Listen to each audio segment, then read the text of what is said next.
प्यारे विद्यार्थियों, इस हिंदी कक्षा में आपका स्वागत है। आज हम पढ़ेंगे वसंत भाग 2 में संकलित पाठ 2 दादी माँ। इस पाठ के लेखक हैं शिव प्रसाद सिंह जी। यहाँ लेखक अपनी दादी माँ के विषय में बतला रहे हैं। प्यारे बच्चों, मैं आपसे एक बात पूछना चाहता हूँ, आप में से कितने हैं जिन्होंने अपनी दादी से कहानियां सुनी हैं? क्या? अरे सभी ने? बहुत अच्छी बात है, आप सभी ने अपनी दादी माँ से कहानियां सुनी हैं। दादी माँ आपको धार्मिक कहानियां, सामाजिक कहानियां और अपने परिवार की कहानियां सुनाई होंगी और आप लोगों को कहानियां बड़ी अच्छी लगी होंगी। दादी माँ आप सभी से बहुत प्यार करती हैं, है ना? क्या? हाँ।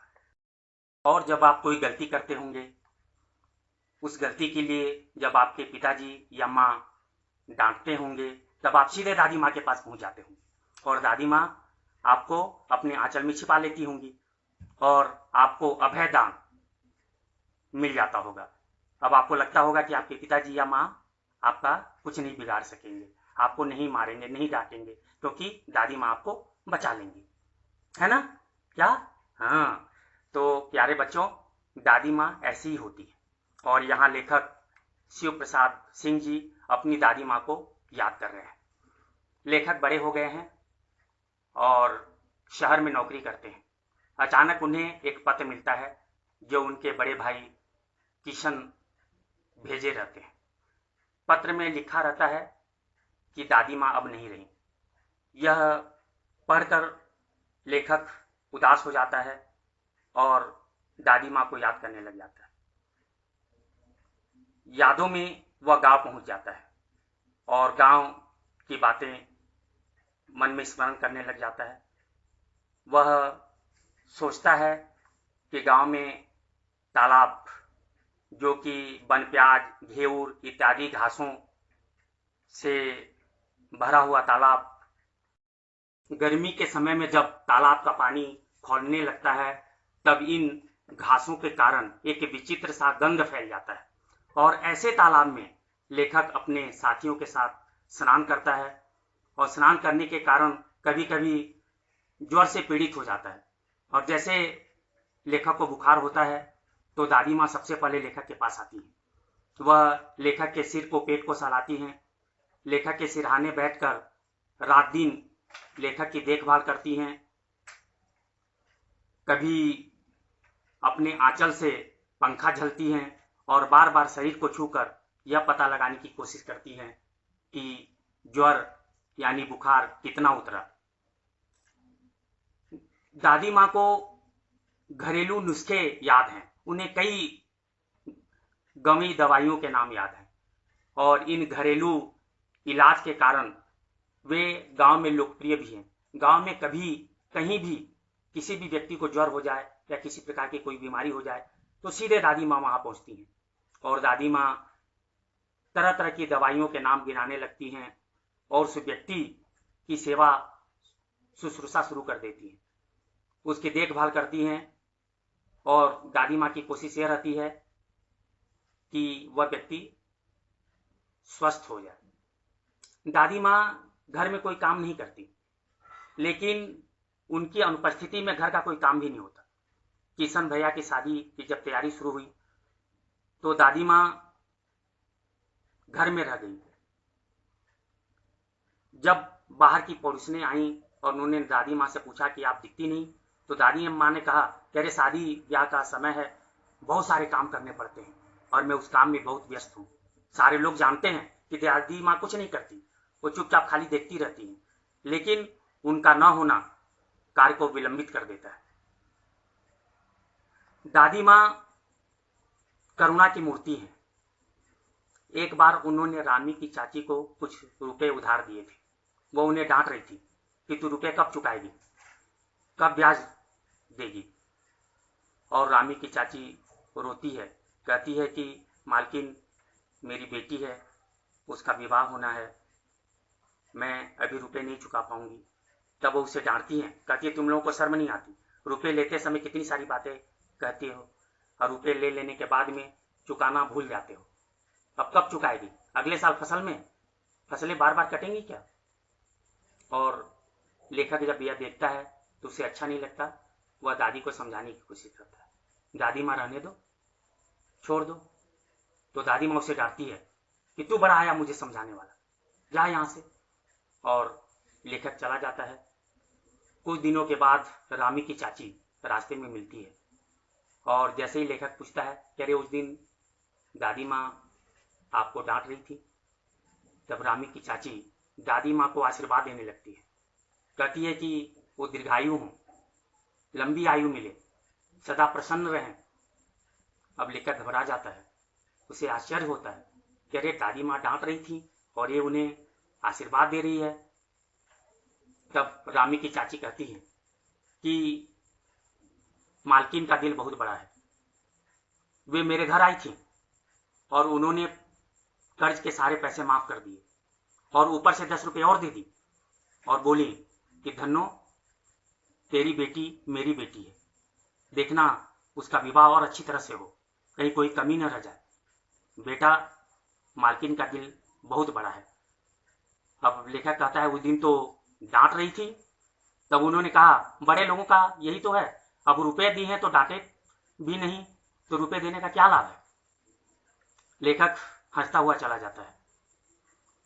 दादी माँ अकेली रहती है और हमेशा ही उदास रहती है, लेकिन उनकी उदासी को किसी ने नहीं देखा।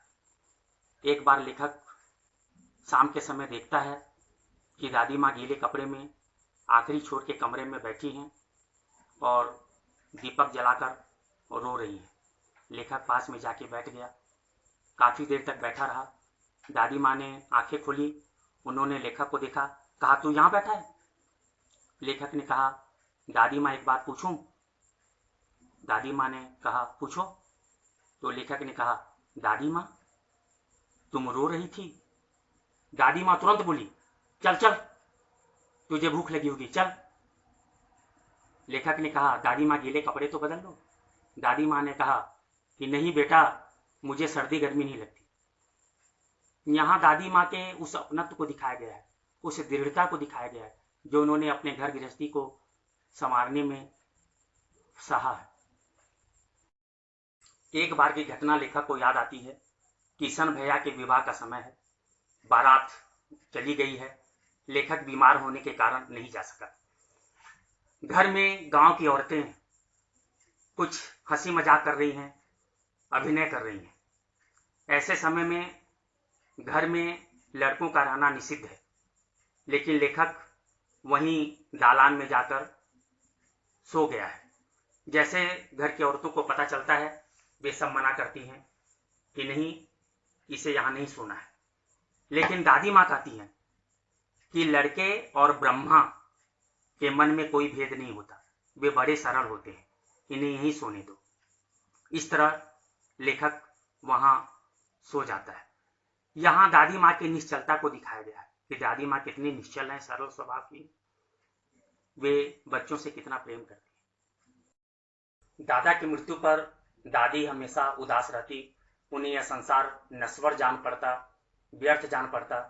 दादा की मृत्यु के बाद उनके श्राद्ध में दादी के मना करने के बाद भी पिताजी और बड़े भैया ने हैसियत से ज्यादा रुपए खर्च कर दिए, ऊपर से कर्ज ले लिया और इनके इतने चापलूस मित्र हो गए कि उन्होंने व्यर्थ ही पैसों का बंटाधार करवा दिया, अनर्गल व्यर्थ ही रुपए खर्च करवा दिए और उनके ऊपर कर्ज चढ़ गया।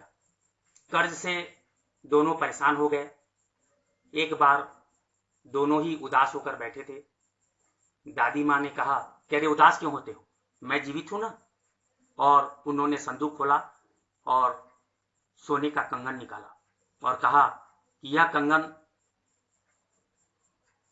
तेरे दादा ने मुझे इसी दिन के लिए पहनाए थे, यह हमारे वंश की निशानी है, मैं इसे संभाल के रखी थी, लेकिन आज जब ऐसी मुसीबत आई है तब यह कंगन मेरे किस काम का, यह कंगन ले जा।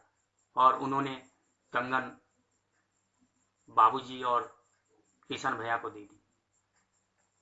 यहाँ पर दादी माँ की निश्चलता को दिखाया गया है कि परिवार पर जब कठिनाई आ जाए तो यह सोने का धन है, यह जरूरत पर काम आ जाए। कंगन के प्रति दादी का विशेष लगाव था, क्योंकि यह कंगन दादा ने दादी को दी थी। लेकिन आज जब परिवार पर मुसीबत है, परिवार कर्ज के बोझ से दबा हुआ है, ऐसे समय में इस कंगन को दादी ने बेचने के लिए दे दी। तो इस प्रकार यहाँ दादी के परिवार के प्रति अपनत्व भाव को दिखलाया गया है। इस प्रकार लेखक अपनी दादी माँ के विषय में सोच रहा है। लेखक को उसकी दादी माँ शाप भ्रष्ट देवी के समान लगी। देवी स्वर्ग की देवी जो किसी शाप के कारण, किसी अभिशाप के कारण धरती पर जन्म ली हैं, लेकिन उनका पूरा चरित्र, पूरा स्वभाव देवियों की तरह है, उच्च कोटि का है।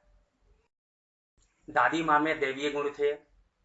दादी माँ के विषय में सोचते सोचते दिन काफी चढ़ाया। कौवे के पंख फड़फड़ाने की आवाज से लेखक ने अपने हाथों की ओर देखा। उन हाथों में उसने किशन भैया के द्वारा भेजे गए पत्र को पकड़ रखा था। उसके हाथ कांप रहे थे, इस तरह पत्र भी कांप रहे थे। लेखक को अभी भी विश्वास नहीं हो रहा था कि दादी माँ अब इस दुनिया में नहीं रही। प्यारे बच्चों, यह है दादी माँ पाठ का सारांश। आप लोगों ने इसे भली भांति सुना। मैं आशा करता हूं आप इस पाठ को समझ गए होंगे।